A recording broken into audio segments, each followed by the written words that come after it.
Hey guys, it's James here at Board Game Spotlight with Druid City Games, and today we are talking about Herbaceous from Eduardo Barif, and Beth Sobel did the art, and looks like Dr. Steve Finn.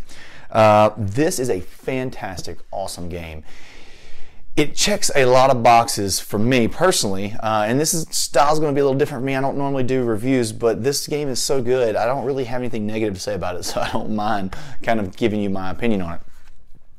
First off, the game's gorgeous. Beth did a fantastic job of just really nailing the art on this game with the different herbs and the different things that you can put together. It's really gorgeous. Second, it hits so many different areas that you can single player, solo variant that Keith Majetka from Role Player helped design.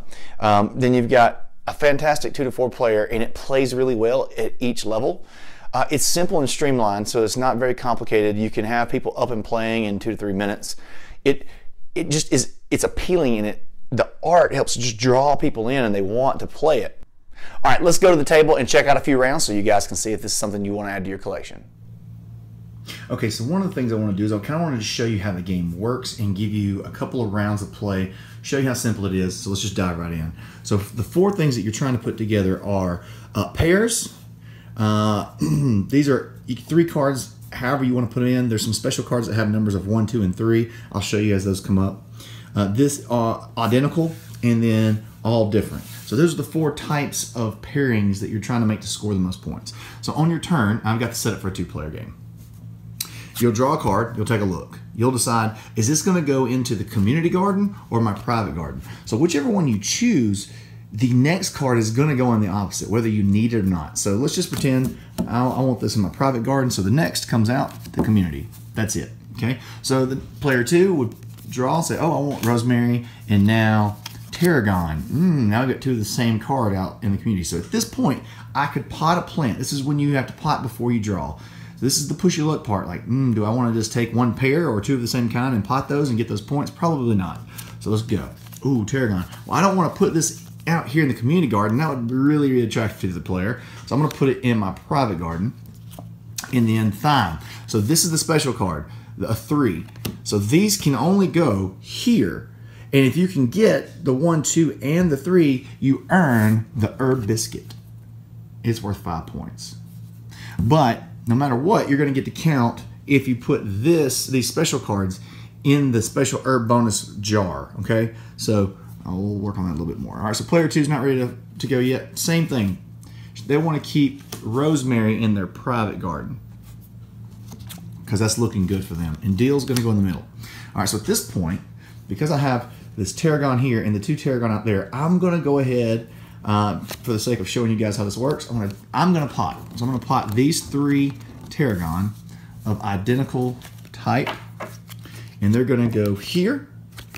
And so now that is done. That is fulfilled. You only get 1 chance to do this. So I'm at the end of the game, because there's 3 cards in here, I'm going to score 10 points. So now I still do this tarragon. Oh, I could have got a 4th tarragon. So I'm going to leave this out here, and then I'm going to end up with lavender. All right, player 2, they're not ready to do anything, so they're going to keep pushing. Oh, they got another rosemary. So now their private garden has 3 rosemary. Deal's going to go in the middle. Okay. All right, so I don't want to do anything just yet for potting. So, oh, chive, I want to keep that. And then if I can put next round, I might go ahead and do it. Grab any random one, grab the 2 chive, and because when you pot, you can use anything from your private and the community garden to make your combinations. So, oh, look at that. It's going to go out in the middle too. So, you know what? Player 2 over here sees that sees an opportunity. So they don't really want to waste their rosemary, so they don't have to. So they're just going to use a tarragon, a thyme, and a chive. They're going to take these 3 cards and put them in their special bucket jar. So what this is going to do, they're going to score for 3 cards, which is 6 points, but then they'll get the bonus points of 2 and 3 for an additional 5. So this is going to be an 11-point potting, and it's defensive because it keeps me from being able to get that 3. And because in a 2-player game, you discard some cards, you don't know how many of those are going to be in the game. Lavender, they're going to throw that down there, and they're going to keep a mint. Oh, look, it would have been a 1, 2, 3 combo out there for the herb biscuit. All right, so now it's back to my turn. Now, I could take this lavender and this lavender, and this deal, and I would have 2 pair. And my pairs could go here for 4 cards would be 8 points. But I want to push it. I'm going to push it a bit. Saffron, I'm going to keep the saffron. Perfect. Tarragon. So now next turn, I've got a pair, and a pair if the board still stays the same. All right, next player, she's going to go with, going to keep pushing. Oh, a mint. These are kind of useless to her now because she can't pot these anywhere else. So she's going to throw this out here in the community, and then, oh, nails it, rosemary. Next turn, probably going to do something about that. All right, back to me. I am going to pot. So I'm going to take the saffron and the lavender and the deal. So that's going to be 6 cards worth of pairs that will go here. And 6 points in the game is worth 12. So I still draw. Sage, I'm going to hold on to that, and then the next card is Bay, and it comes out. All right, so she's ready to go now. I'm going to take all 4 of the rosemary and put those into the identical pot here. Boom. Still draws. Bay. And, oh, another rosemary. One more turn. Ah, that is the fun part of this game. It seems to happen a lot like that, so... okay, so what do I got left? I need to do this potting, because once you've potted all 4, you're done. And then I need individuals. So right now I've got 1, 2, 3. I got 3. 3's not good. 3's only 4 points. That is no bueno. So saffron, I'm going to keep that, and then the other card goes out, sage. All right, same over here. She's looking for pairs and individuals. Saffron. She doesn't want me to have that opportunity. She's going to keep that, and then Tarragon's going to come down here. All right, I am in the same boat. I'm going to, oh, I could grab the 1, and I've got a 2. I'm going to let that hang out another minute and see if I can pick up a second, see if another 3 does show up. Rosemary. All right. Player 2 has seen enough. They're going for individuals. Saffron, rosemary, sage, Tarragon Bay. That's a 5. It's a 5-carder. It's not bad. 5 cards on the individual is going to be 8 points. It's really hard to do this stuff one-handed, guys. So just bear with me. All right. So the only thing this player is looking for now are pairs. The only thing I'm looking for is still the same over here. So all right, still their turn. They just get to. They got it. Even that's something that I usually mess up a good bit. Is after you pot, you still take your turn. I'm going to push. Deal and deal. Let's see, pairs. She could do a pair of deal, and that's it. So she's going to keep pushing. Rosemary.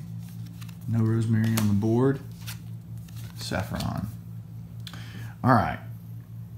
I'm could pot plants here for individuals. Let's do that. So let's go rosemary. Let's take it from the middle. Let's keep ours. Saffron, sage, tarragon, bay, lavender, and deal. That was a cleanup right there. Let's see, that was 1, 2, 3, 4, 5, 6, 7. That was a 7 spot, which is really good. It's 14 points. All right, we're gonna keep going. Rosemary and bay. So I'm gonna stop right there. You guys can see, so you would add up the cards at the end from all 4 pottings, and you see who has the most points. That is the game of Herbaceous. Now, again, there's a solo variant that you can play by yourself and try to top the best score that you can get. Has fantastic little charts right here to keep you going and keep the rules simple and easy. You can throw it down and play it 3-4 times, and everybody enjoys it. So, Herbaceous, that's it. So that's it. Let's wrap it up. Herbaceous, fantastic game that should be in your collection. For the price point and for how much playability you're going to get out of this, you can use this to bring in lots of people to board gaming. You can use this to play with family. You can use this to teach kids set collection. This game is a for sure winner that should be in your collection. So great job, team Herbaceous. You guys knocked it out of the park on all aspects as far as I'm concerned. This is James with Board Game Spotlight and Druid City Games, and see you next time.